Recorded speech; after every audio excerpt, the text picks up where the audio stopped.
Hello students, welcome to yet another session of political science. Let us discuss about the challenges to and restoration of the Congress system and try to understand that what was the condition of Congress party, what led to the split in the Congress party, and how did the two factions came into being, that is Congress O and Congress R. So, as I had told you in my earlier video that the Congress was being led by a group of influential leaders called the Syndicate. This was a group of 5 important leaders who were S.K. Patil, who was from Bombay, K. Kamraj, who was the former Chief Minister of Tamil Nadu and also the President of the Congress Party. Then S. Nijlingappa, who was from Mysore, and afterwards this area was known as Karnataka. N. Sanjeev Reddy, he was from Andhra Pradesh, and Atulya Ghosh of West Bengal. So these 5 constituted the syndicate. Now, what happened that these leaders of syndicate, they wanted to utilize, or they had installed Srimati Gandhi as a puppet of this group, but they could not estimate, or they were wrongly estimating the persona of Mrs. Gandhi.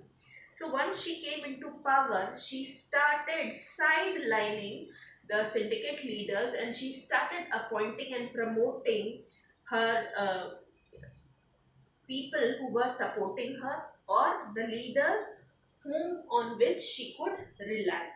So this was a drift between the expectations of the syndicate and the working of Srimati Indira Gandhi. Moreover, this was a power struggle between the syndicate and Indira Gandhi. So she started initiating many programs which were left oriented, or you can say which were pro poor policies. So she initiated or adopted a 10-point program in the May of 1967, which included the nationalization of general insurance in India, sealing of urban property and income, public distribution of food grains, land reforms, and provision of house sites. So she tried to make or initiate policies where she was taking a lead. But this was not liked by a syndicate. And finally, during the elections, the presidential elections of 1969 totally showed the drift that was created between the syndicate leaders and between Srimati Gandhi.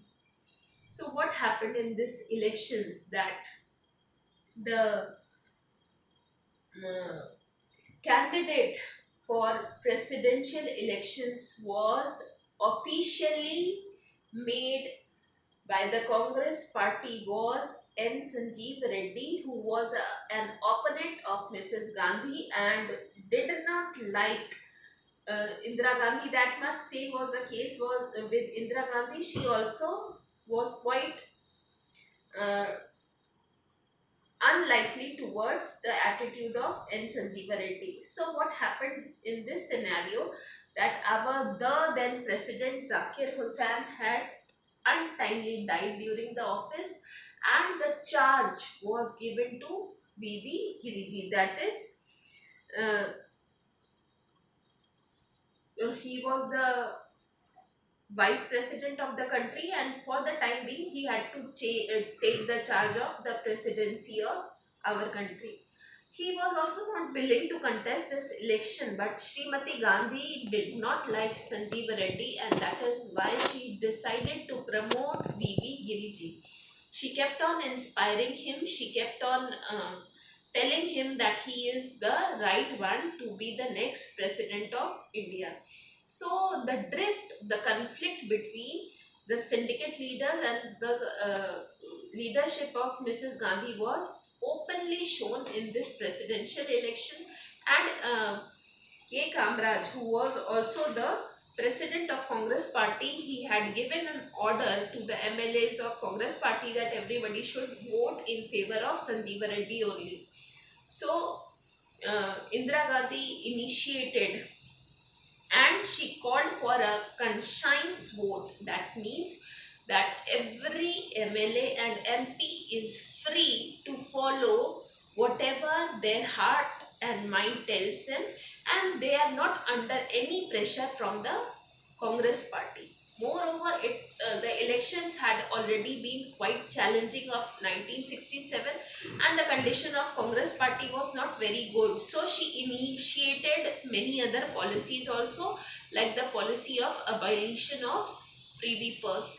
So with whatever force she could, she promoted VV Giri, and the people also of Congress party voted for the leadership of VV Giri, and ultimately he was chosen for the post of the President of India.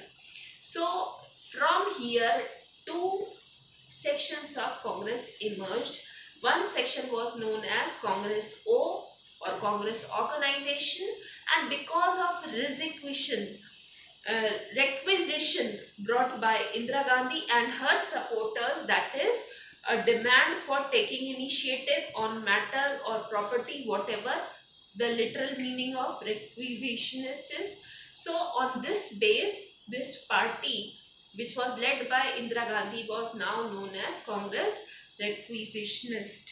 So the two sections came into being. Now let us understand what is the meaning of abolition of privy purse.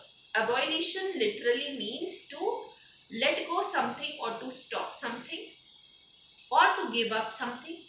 Privy purse was the facility given by Sardar Vallabhbhai Patel when he had convinced the princely states to sign the instrument of accession after the independence of our country, and according to this instrument of accession, a certain area was given to the princely states where they could hold and command the people over there, their subject over there. They could create revenue also, they could gather revenue, and they could run their lives. But at that time, many people had opposed that this is not the privilege that a free and independent country should provide to its people. But at that time, the priority of the government was to make the princely states sign the instrument of accession. So much emphasis was there for the signing of this accord. Now, once Indira Gandhi uh, was struggling for power, she utilized this strategy of privy purse, and she said that she is a leader of pro poor people, and in a country where equality is important, where freedom is important, this privy purse policy is against the spirit of secularism. It is against the spirit of the Constitution of India, and she turned this abolition of privy purse and gave it a very motivating name or inspiring name, and she gave the slogan Garibi Hata.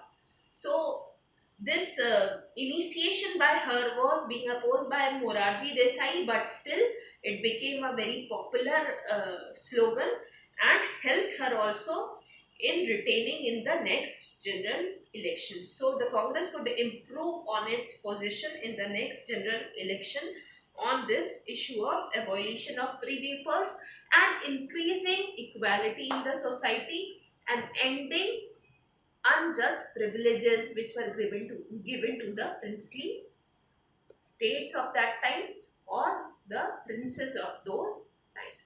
This much for this class. In the next class, we'll be continuing our discussion furthermore. Thank you.